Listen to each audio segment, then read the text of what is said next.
Hello students. आज का जो हमारा टॉपिक है वो है आइडेंटिटी एलिमेंट। इसको हम पहले डिफाइन करते हैं।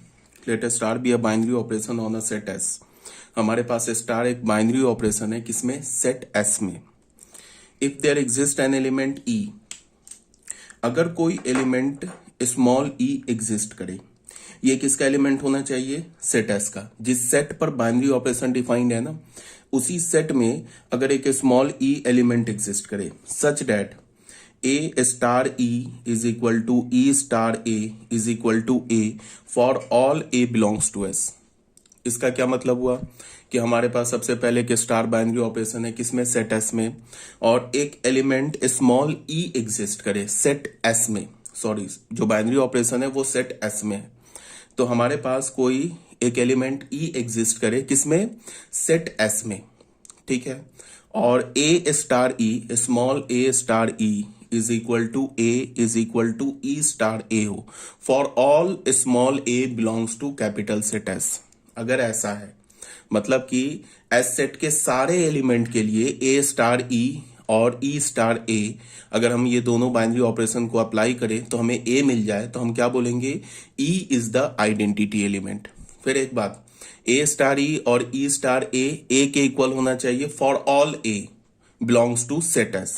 तब जाके हम क्या बोलेंगे कि E is called the identity element for the binary operation star on S.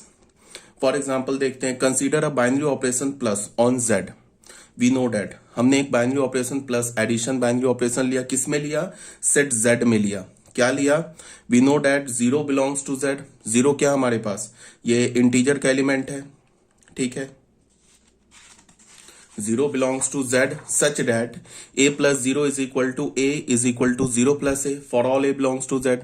हमें पता है ना कि जीरो जो है वो भी इंटीजर का एलिमेंट है, और अगर हम कोई भी इंटीजर ले लें उसमें अगर जीरो ऐड करें तो वो क्या होगा? सेम इंटीजर होगा। तो इसका क्या मतलब हुआ? A plus zero is equal to A is equal to zero plus A for all A belongs to Z. तो हम क्या बोलेंगे? Zero is the identity element for the binary operation addition on the set Z.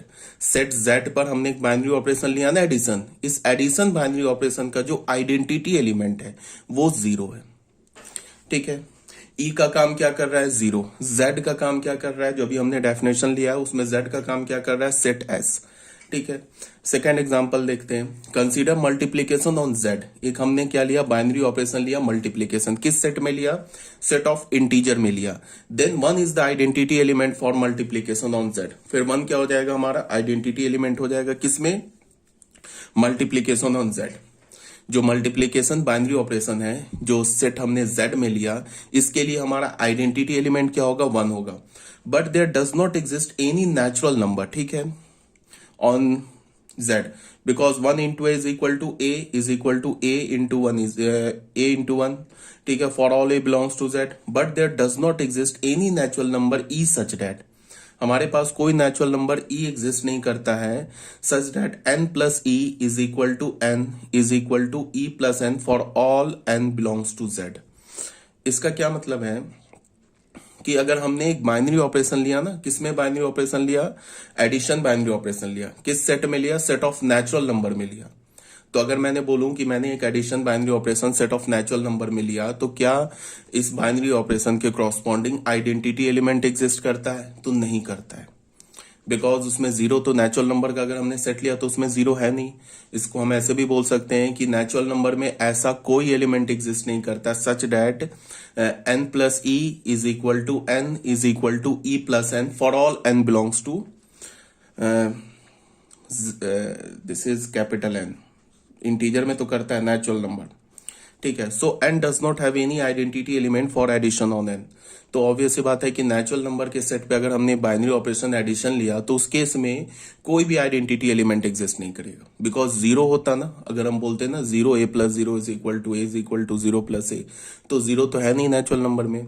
तो अगर मैं बोलूं कि addition के केस में अगर मैं एडिशन बाइनरी ऑपरेशन लेता हूं सेट ऑफ नेचुरल नंबर में, तो क्या आइडेंटिटी एलिमेंट एग्जिस्ट करता है? आप बोलोगे नो, ठीक है। ऐसा नहीं है कि किसी भी बाइनरी ऑपरेशन के कॉरस्पॉन्डिंग आइडेंटिटी एलिमेंट एग्जिस्ट करे। एग्जिस्ट कर भी सकता है, नहीं भी कर सकता है, ठीक है। We know that n into one is equal to n is equal to 1 into n for all n belongs to n। अब यहाँ पे अगर मैं मल्टीप्लीकेशन बाइनरी ऑपरेशन लूं on the set of natural number, तो फिर आइडेंटिटी एलिमेंट एग्जिस्ट करता है, 1 एग्जिस्ट करता है, बिकॉज तुम किसी भी नेचुरल नंबर को 1 से मल्टीप्लाई करोगे सेम नेचुरल नंबर मिलेगा। तो मल्टीप्लीकेशन के केस में ऑन नेचुरल नंबर, अगर मैं मल्टीप्लीकेशन बाइनरी ऑपरेशन लूं नेचुरल नंबर पे, तो 1 इज द आइडेंटिटी एलिमेंट। अगर मैं एडिशन बाइनरी ऑपरेशन लूं नेचुरल नंबर पे, so there does not have any identity element. ये बात आगे समझ में। नोट में क्या बोला जा रहा है, let star B a binary operation on a set S. हमारे पास स्टार एक बाइनरी ऑपरेशन है सेट एस में।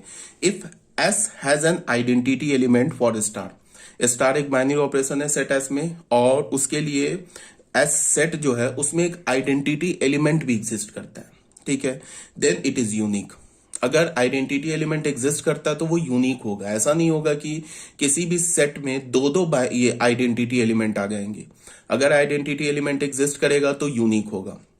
ऐसा भी हो सकता है कि किसी भी सेट में किसी भी बाइनरी ऑपरेशन के कॉरस्पॉन्डिंग कोई आइडेंटिटी एलिमेंट एग्जिस्ट ना करे, या अगर एक बाइनरी ऑपरेशन लिया हमने, उसमें आइडेंटिटी एलिमेंट एग्जिस्ट किया, तो वो हमेशा यूनिक होगा। वो दो आइडेंटिटी एलिमेंट नहीं आ सकते, ये बोला जा रहा है, ठीक है। क्वेश्चन नंबर 1 में देखते हैं। Let star is defined on the set R. एक हमने बाइनरी ऑपरेशन स्टार लिया किस सेट में, सेट ऑफ रियल नंबर में। इसको हमने क्या बोला, a star B is equal to 3a/7, 3ab/7। Find the identity element in R for the operation star. क्या बोल रहा है कि आइडेंटिटी एलिमेंट निकालो। तो हमने मान लिया कि is the identity element, small E is the identity element in are. तो ई किसका एलिमेंट होगा, सेट आर का एलिमेंट होगा, रियल नंबर का एलिमेंट होगा, ठीक है। तो कंडीशन क्या है, ए स्टार ई किसके इक्वल होना चाहिए, ए के, और वो किसके इक्वल होना चाहिए, ई स्टार ए के। तो ए स्टार ई पर हमने क्या किया, बाइनरी ऑपरेशन अप्लाई किया। तो कैसे करेंगे, 3 ए स्टार बी क्या है, 3 इंटू ए बी अपॉन 7। तो ए स्टार ई क्या होगा, 3 इंटू ए ई अपॉन 7। ये किसके इक्वल होना चाहिए, ए के। और यहाँ ई स्टार ए का वैल्यू क्या आ जाएगा, 3EA/7। तो दोनों केस से हमें क्या मिल गया, ई का वैल्यू क्या मिल गया, 7/3। अगर मान लो कि आइडेंटिटी एलिमेंट एग्जिस्ट नहीं करता ना, तो यहाँ पे क्या हो रहा होता, या तो ई का वैल्यू नहीं मिलता, पहला बात, या इस इक्वेशन से ई का कोई दूसरा वैल्यू मिलता है, इस इक्वेशन से ई का कोई दूसरा वैल्यू मिलता है, तो ई के दो वैल्यूज मिल जाते। तो हमें क्या पता है कि आइडेंटिटी एलिमेंट तो यूनिक होता है, तो ई के 2 वैल्यूज नहीं मिलेंगे, इसका मतलब आइडेंटिटी एलिमेंट एग्जिस्ट नहीं करेगा। एक तो ये पॉसिबिलिटी हो सकती है। दूसरी पॉसिबिलिटी क्या हो सकती है कि हमें स्मॉल ई मिले ही नहीं, आइडेंटिटी एलिमेंट ही नहीं मिले। बट यहाँ पे हमें क्या मिला, दोनों इक्वेशन से ई का सेम वैल्यू मिला। So e is equal to 7/3 is the identity element in R, ठीक है। यहाँ पे क्या बोला, find the identity element in the set Q plus. मतलब क्या हो गया, set of all positive rational number for the operation star defined by a star B is equal to AB/2 for all AB belongs to Q plus. हमने एक star binary operation लगाया किस पर, set Q plus पे। क्या बोला हमने, ए star B को क्या बोला, AB/2 बोला for all AB belongs to Q plus. तो बोला है कि आइडेंटिटी एलिमेंट निकालो। तो फिर वही बात, हम ई स्मॉल ई मान लेंगे, let small e be the identity element in Q plus. फिर हम क्या बोलेंगे, a star E is equal to A is equal to E star a for all A belongs to Q plus. तो a star ई क्या हो जाएगा, A/2, ये किसके इक्वल होगा, ए के। और ई स्टार ए क्या हो जाएगा, EA/2, ये किसके इक्वल होगा, ए के। तो यहां से हमें दोनों केस में इस इक्वेशन और इस इक्वेशन से ई की वैल्यू क्या मिल गई, 2। Hence 2 is the identity element. 2 क्या हो गया, आइडेंटिटी एलिमेंट, ठीक है। इसका मतलब क्या है कि तुम Q प्लस से कोई भी एक एलिमेंट उठाओ, कोई भी एलिमेंट उठाओ, 2 खुद उठा लो, और क्या करो कि 2 स्टार 2 ले लो, वो किसके इक्वल आएगा, 2 के। अगर तुमने 2 स्टार 3 ले लिया, वो भी किसके इक्वल आएगा, 2 के। कोई भी तुम पॉजिटिव रैशनल नंबर उठाओ, उसका तुम उसको किससे एसोसिएट करो, 2 से, तो उसका वैल्यू क्या आएगा, सेम एलिमेंट। मान लो कि हमने 3 ले लिया, 3 और 2 के बीच में स्टार बाइनरी ऑपरेशन लगाए, तो क्या हो जाएगा, ये हो जाएगा ना 3 इंटू 2/2, तो 6/2 क्या हो गया, 3। तो देखो 3 आ गया। 4 हमने लिया, 4 और 2 के बीच में हमने स्टार बाइनरी ऑपरेशन लगाया, तो क्या हो जाएगा, 4 इंटू 2/2। तो 4 इंटू 2 क्या होगा, 8/2, 8/2 क्या हो गया, 4। तो सेम एलिमेंट आ गया, 4 आ गया ना, same element. So 2 is the identity element, ठीक है। ये आगे बात समझ में। अब आ जाते हैं, इफ स्टार इज डिफाइंड, अगर हमने स्टार को डिफाइन किया on the set of R, on the set of all real number, कैसे डिफाइन किया, ए स्टार बी को हमने क्या बोला, A square plus B square का square root, find the identity element in R with respect to star. फिर वही बोल रहा है आइडेंटिटी एलिमेंट निकालो, तो हमने ई को आइडेंटिटी एलिमेंट मान लिया in R with respect to star, तो फिर क्या होगा, a star E is equal to A is equal to E star a होगा। तो ए स्टार ई किसके इक्वल होना चाहिए, ए के, और ई स्टार ए किसके इक्वल होना चाहिए, ए के। तो ये क्या हो जाएगा, root under a square plus e square ए के इक्वल होना चाहिए। एंड है और नहीं, ऑप्शन नहीं है, ये भी ट्रू होना चाहिए एंड ये भी ट्रू होना चाहिए। मतलब ए स्टार ई ए के इक्वल होना चाहिए और ई स्टार ए ये भी ए के इक्वल होना चाहिए। तो ए स्टार ई क्या हो गया, root under a square plus e square is equal to a, और ई स्टार ए क्या हो गया, root under e square plus a square is equal to a. यहां से हमने सॉल्व किया तो हमें क्या, स्क्वायरिंग कर दिया तो हमें दोनों साइड क्या मिल गया, a square plus e square is equal to a. तो ऑब्वियस सी बात है, यहां से ई का वैल्यू 0 आ गया, यहां से भी ई का वैल्यू 0 आ गया। इसका क्या मतलब है, 0 is the identity element for the binary operation star on the set R. ठीक है, क्वेश्चन नंबर 4 में क्या बोल रहा है, let S be the non empty set. S हमारे पास कोई नॉन एम्प्टी सेट है एंड पी ऑफ एस जो है ना पावर सेट है, किसका, सेट एस का, be the power set of all the power set of set S. Find the identity element for the union as the binary operation on power set. क्या बोल रहा है कि आइडेंटिटी एलिमेंट निकालो, किसका, यूनियन का। और हमने यूनियन मान लिया, हमने बाइनरी ऑपरेशन किस सेट पर लगाया है, पावर ऑफ सेट एस पर। एस जो सेट है ना उसके पावर पर हमने यूनियन बाइनरी ऑपरेशन लगाया, तो बोला निकालो।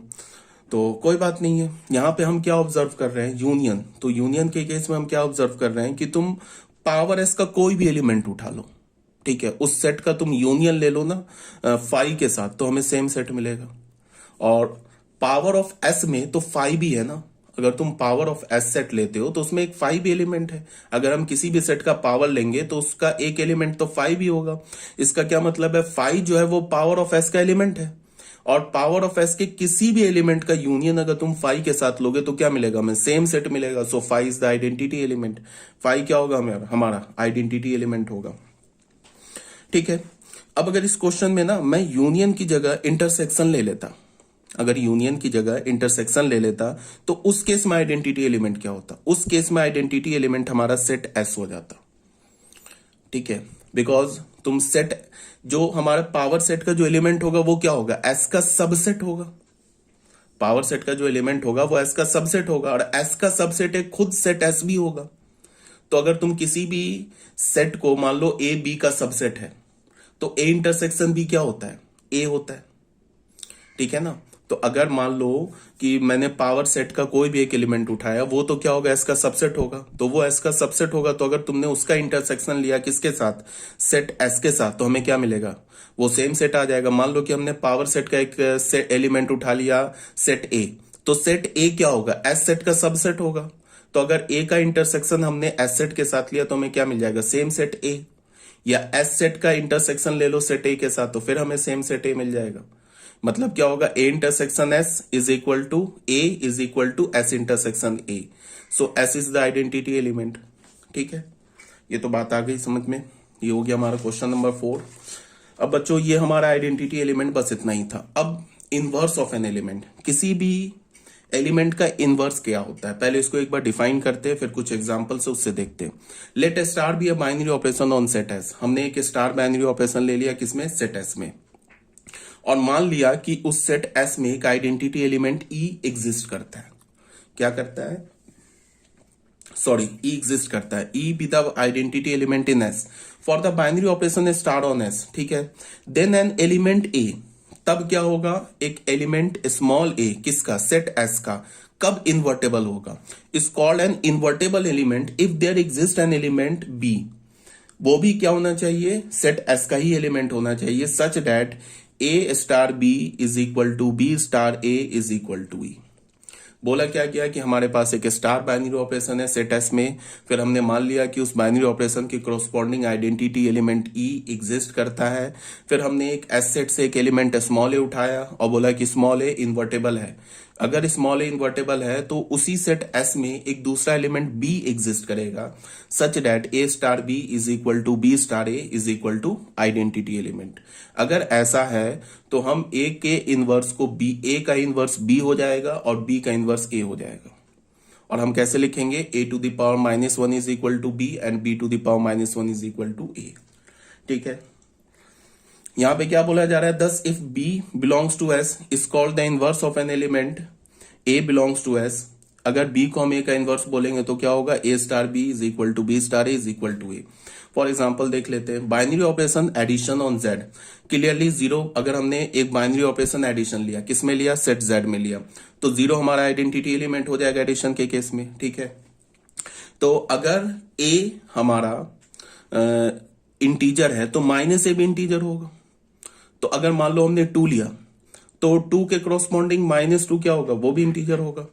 तो 2 का इनवर्स क्या हो जाएगा, -2, और -2 का इनवर्स क्या हो जाएगा, 2। क्यों, because 2 plus of -2 is equal to -2 plus of 2 किसके इक्वल आ जाएगा, 0 के इक्वल आ जाएगा।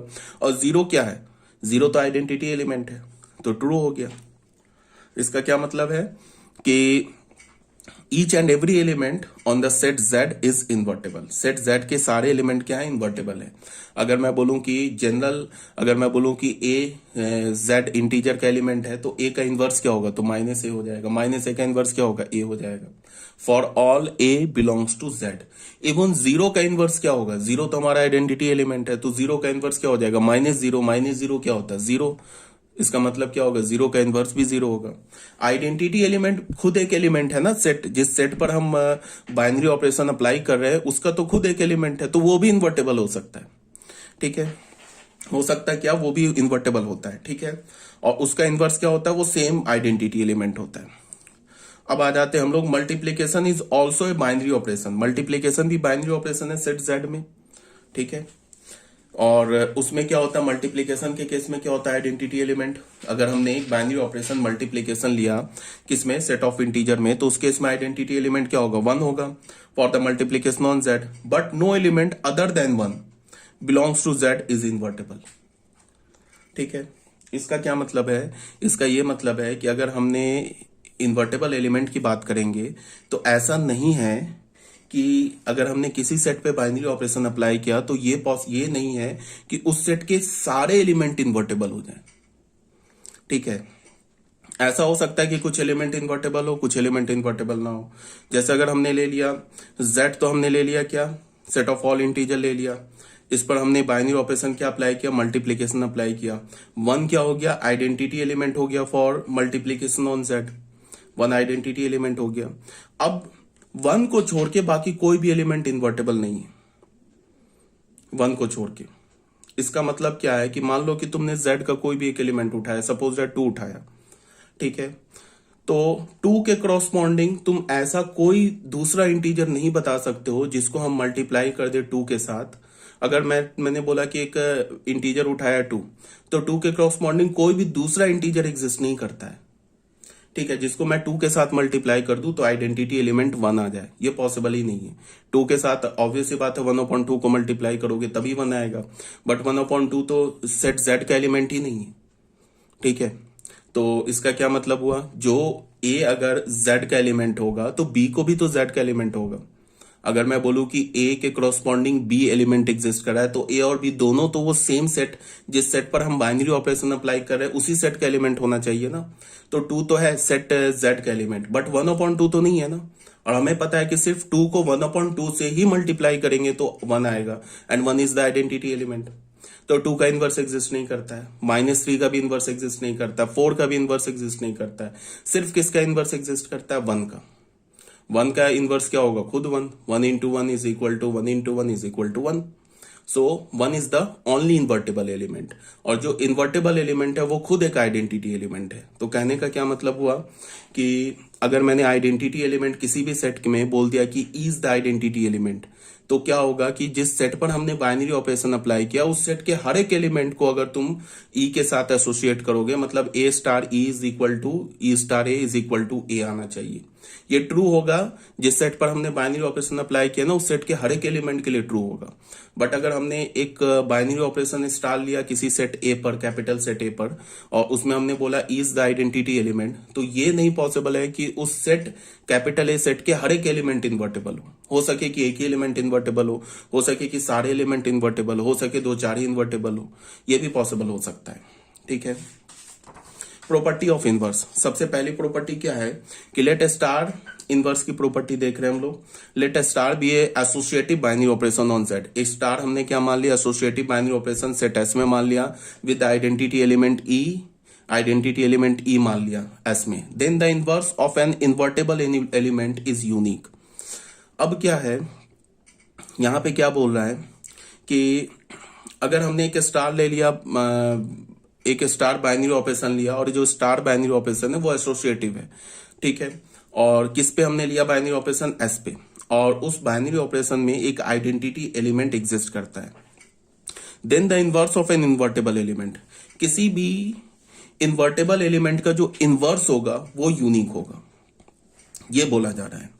किसी भी इन्वर्टेबल एलिमेंट का जो इनवर्स होगा उस केस में क्या होगा, यूनिक होगा। लेकिन उसमें हमने क्या बोला कि जो हमारा बाइनरी ऑपरेशन है वो क्या है, एसोसिएटिव है। ठीक है, तो इसको एक बार प्रूफ कर लेते हैं। Let small A be an invertible element. हमने ए को इन्वर्टेबल एलिमेंट मान लिया सेट एस का। ठीक है, इफ पॉसिबल दो इसके इनवर्स मान लिए B and C, be the two inverse of A belongs to S with respect to star. तो अगर दो इनवर्स है तो क्या होगा, एक तो बी मान लिया ए का इनवर्स, एक सी मान लिया ए का इनवर्स, तो क्या हो जाएगा, a star B is equal to B star is equal to a and a star c is equal to c star is equal to e. ठीक है, तो हमारे पास जो बाइनरी ऑपरेशन है वो क्या है, वो बाइनरी ऑपरेशन तो हमारा एसोसिएटिव है। तो इसको तुम ऐसे देखो, ये तो कंडीशन हमने लगाया किसका, इनवर्स का लगाया। अब बताओ बी स्टार ए स्टार सी, इसको अगर मैं लिखता हूं तो बी स्टार ए किसके इक्वल है, ई के इक्वल है। तो यहां क्या आ जाएगा, ई स्टार सी, और ई स्टार सी, ई तो आइडेंटिटी एलिमेंट है तो ई स्टार सी किसके इक्वल होगा, सी के इक्वल होगा। अब हमने लिया ये, अब हमने लिया बी स्टार ए स्टार सी लिया, तो ए स्टार सी किसके इक्वल है, ई के, तो बी स्टार ई किसके इक्वल हो जाएगा, बी के। और हमें पता है कि फर्स्ट इक्वेशन और सेकंड इक्वेशन का लेफ्ट हैंड साइड इक्वल है। क्यों इक्वल है, बिकॉज जो हमारा स्टार बाइनरी ऑपरेशन है वो एसोसिएटिव है, तो राइट हैंड साइड भी इक्वल हो जाएगा। तो इसका क्या मतलब हो जाएगा, बी इज इक्वल टू सी। इसका ये मतलब हो गया ना कि बी इज इक्वल टू सी।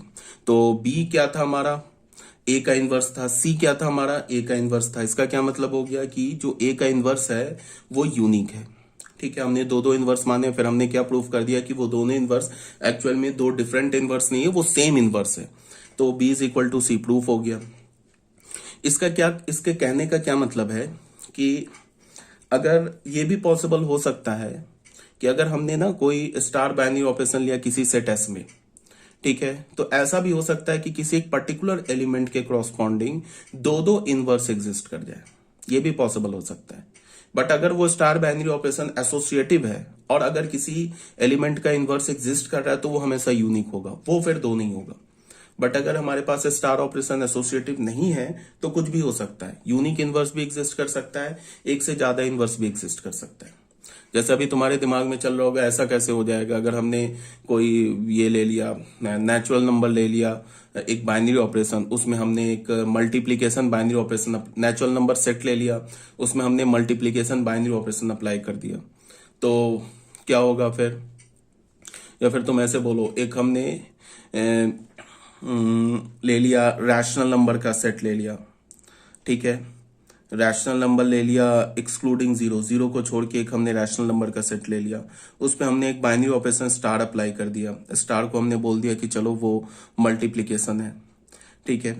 तो हर एक एलिमेंट का इनवर्स एग्जिस्ट करेगा, किसको छोड़ के, जीरो को छोड़ के, हर एक एलिमेंट का फिर इनवर्स एग्जिस्ट करेगा जीरो को छोड़ के।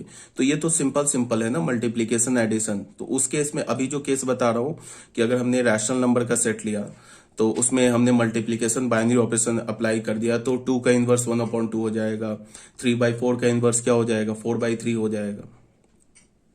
बट हमेशा जो बाइनरी ऑपरेशन होगा वो सिर्फ मल्टीप्लीकेशन, डिवीजन, एडिशन, सब्ट्रैक्शन, इतना ही तो नहीं होगा ना, कुछ भी दे सकते हैं ना।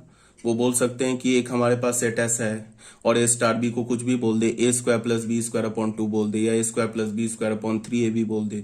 तो इस केस में ऐसा भी हो सकता है कि हमारे पास किसी एक एलिमेंट के दो इनवर्स एग्जिस्ट कर जाए, ये भी पॉसिबल हो सकता है। तो यहाँ पे क्या बोला कि अगर हमारे पास स्टार एसोसिएटिव बाइनरी ऑपरेशन है और कोई इनवर्स इन्वर्टेबल है, कोई एलिमेंट इन्वर्टेबल है, तो उसका यूनिक इनवर्स एग्जिस्ट करेगा। कंडीशन क्या होना चाहिए कि उस बाइनरी ऑपरेशन को क्या होना चाहिए, एसोसिएटिव होना चाहिए। ठीक है, फिर मैंने बोला कि किसी सेट के करॉस्पॉन्डिंग ये पॉसिबल भी हो सकता है कि सारे एलिमेंट इन्वर्टेबल नहीं हो, एक एलिमेंट इन्वर्टेबल हो या एक भी एलिमेंट इन्वर्टेबल नहीं, ये भी पॉसिबल हो सकता है। अब प्रॉपर्टी 2 में आ जाओ। Let star be the associative binary operation on set s. Star हमारा एसोसिएटिव बाइनरी ऑपरेशन है and let a be the invertible element. A हमारा इन्वर्टेबल एलिमेंट है। देन यहाँ पे क्या होगा, अगर ए का इनवर्स, ए के इनवर्स को अगर हमने बी बोला तो ये ए इनवर्स क्या हो गया, बी, तो बी का फिर इनवर्स लोगे तो ए आ जाएगा। इसका क्या मतलब हुआ कि ए का इनवर्स बी होगा, बी का इनवर्स क्या होगा, ए होगा। ठीक है, इसका प्रूफ देख लेते हैं, ये सब ऐसे ही देख लो। Let e be the identity element. E हमारे पास आइडेंटिटी एलिमेंट है, किसमें, सेट एस में, for the binary operation star on s. तो ए को अगर हमने ए इनवर्स से मल्टीप्लाई किया तो ये ई के इक्वल होगा, बिकॉज ए इनवर्स क्या है, ए इनवर्स तो एक आइडेंटिटी, ये इनवर्स है ना, तो किसी भी एलिमेंट को इनवर्स के साथ, उसके साथ अगर तुम स्टार बाइनरी ऑपरेशन लोगे तो क्या होगा, आइडेंटिटी एलिमेंट। तो a star a inverse is equal to e is equal to a inverse star a. इसको इधर लिख दो, इसको इधर लिख दो। अब यहां से देखो, यहां देख के हम क्या बोलेंगे, ए का इनवर्स क्या है, ए का इनवर्स, ये क्या हमारा ए इनवर्स है। अब यहां बोलो ए इनवर्स का इनवर्स क्या, ए है, तो यहां हमने लिख लिया a is equal to a inverse का इनवर्स। ठीक है, अब आ जाओ नोट नंबर 1 में। स्टार हमारा बाइनरी ऑपरेशन है सेट एस में, ई हमारा आइडेंटिटी और एलिमेंट है on star on set S. एक हमने सेट एस लिया, उस पे हमने एक स्टार बाइनरी ऑपरेशन अप्लाई किया, फिर हमने बोला ई जो है उसका आइडेंटिटी एलिमेंट है for stars binary operation on set s. तो यहाँ पे क्या होगा, e star E is equal to e is equal to E star e. इसका मतलब क्या होगा कि जो आइडेंटिटी एलिमेंट होता है ना, वो खुद हमेशा इन्वर्टेबल होता है और उसका इनवर्स खुद सेम आइडेंटिटी एलिमेंट होता है। Thus the identity element if exist, identity element exist भी कर सकता है, नहीं भी कर सकता है, with respect to a given binary operation defined on a given set is always invertible. Identity element हमेशा इन्वर्टेबल होता है और उसका जो इनवर्स होता है वो क्या होता है, सेम आइडेंटिटी एलिमेंट। ये क्लियर है। अब आ जाओ पॉइंट नंबर 2 में, नोट नंबर 2 में। The inverse of an element a, अगर किसी भी element a if it exist, मैंने बोला ना कि इनवर्स एग्जिस्ट भी कर सकता है, नहीं भी कर सकता है, with respect to the addition और multiplication. Binary operation is generally called additive और multiplicative inverse and is denoted by -a और 1/a। इसका क्या मतलब है कि अगर हमने कोई किसी भी सेट पर, जैसे अगर हमने बोला ना कि एक सेट ले लिया इंटीजर, इंटीजर पे हमने एक एडिशन बाइनरी ऑपरेशन अप्लाई कर दिया, तो 2 का इनवर्स क्या होगा, -2, -2 का इनवर्स क्या होगा, 2, आइडेंटिटी एलिमेंट क्या होगा, 0। तो हम क्या बोलेंगे, 2 के इनवर्स को जो -2 है उसको हम क्या बोलते हैं, एडिटिव इनवर्स। ठीक है, यही तो बोलते हैं, एडिटिव इनवर्स ही तो बोलते हैं। और अगर हमने जैसे कि एक बाइनरी ऑपरेशन ले लिया किसमें, set of all rational number में, तो set of all rational number का हमने एक बाइनरी ऑपरेशन ले लिया और उसमें हमने multiplication set of all rational number ले लिया, उस पर एक हमने बाइनरी ऑपरेशन अप्लाई कर दिया मल्टीप्लीकेशन। अब मल्टीप्लीकेशन में क्या हमें पता है, 1/2 का इनवर्स क्या होगा, 2/1। तो 1/2 का मल्टीप्लीकेटिव इनवर्स हम क्या बोलते हैं, 2/1, दैट इज 2। 3/4 का मल्टीप्लीकेटिव इनवर्स क्या होगा, 4/3, या हम बोलेंगे ना 3/4 का इनवर्स क्या होगा, 3/4 का इनवर्स होगा 4/3। तो 3/4 का मल्टीप्लीकेटिव इनवर्स क्या हो जाएगा, 3/4 का मल्टीप्लीकेटिव इनवर्स हो जाएगा 4/3। ठीक है, तो बस कुछ नहीं है। एडिशन में जो, अगर हमने किसी भी सेट में एडिशन बाइनरी ऑपरेशन अप्लाई किया तो उस केस में 0 क्या हो जाएगा, आइडेंटिटी एलिमेंट, और अगर उस सेट का कोई एलिमेंट इन्वर्टेबल है तो उस इन्वर्टेबल एलिमेंट का जो इनवर्स होगा उसको हम एडिटिव इनवर्स बोलेंगे। अगर हमने किसी भी सेट में एक मल्टीप्लीकेशन बाइनरी ऑपरेशन अप्लाई किया और उस सेट का कोई एलिमेंट अगर इन्वर्टेबल है तो उस इन्वर्टेबल एलिमेंट को क्या बोलेंगे, मल्टीप्लीकेटिव इनवर्स। ठीक है, अब आ जाओ फॉर एग्जांपल 1, एक एग्जांपल ले लेते हैं।